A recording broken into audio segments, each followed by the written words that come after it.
আমার মেজদির বিয়ে হয়েছে ধানবাদে, আর ধানবাদে কিন্তু ছট পুজো ভীষণ বড় করে পালন করা হয়। আর আজকে যে ভিডিওটা তোমাদের সঙ্গে শেয়ার করছি এটাও কিন্তু একটা ছট পুজোর ভিডিও।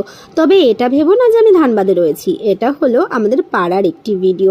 আগে তো ছট পুজো সম্পর্কে আমাদের কোনো ধ্যান ধারণাই ছিল না, তবে দিদি যবে থেকে ওখানে বিয়ে হয়েছে ওর মুখে ছট পুজো সম্পর্কে অনেক কিছু আমরা জেনেছি। আর দেখতে পাচ্ছি মাত্র কয়েক বছর হলো এখন তো আমাদের পাড়ার পুকুরেই অনেকে মিলে ছট পুজো পালন করে।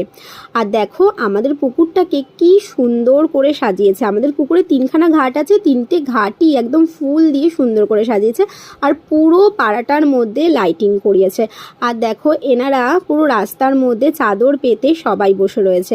আমি বিকালবেলা যখন পড়াতে যাচ্ছিলাম তখন দেখছি এনাদেরকে, তো ভাবলাম যে আমি একটুখানি ভিডিও করে নিই। আমার পাড়াতেও ছট পুজো পালন করা হচ্ছে, সেটা একটু তোমাদের সঙ্গে শেয়ার করি। এখন অনেক কিছু জানতে পেরেছি ছট পুজো সম্পর্কে। আর সব থেকে ভালো কথা কি জানো তো, এই বছরে আমার একটা অবাঙালি স্টুডেন্টও হয়েছে, তাই ওর মায়ের থেকে আমি ছট পুজো সম্পর্কে অনেক কিছু জেনেছি।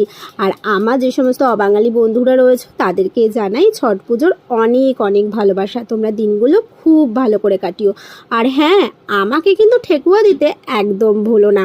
আর আমার ভিডিও যদি তোমাদেরকে ভালো লাগে তাহলে অবশ্যই আমাকে ভালোবাসা দিও, কারণ তোমরা যদি আমাকে একটু ভালোবাসা দাও আমারও তাহলে অনেক ভিডিও করতে ইচ্ছে হবে। সবাই খুব ভালো থেকো, সুস্থ থেকো, দেখা হচ্ছে নেক্সট ভিডিওতে।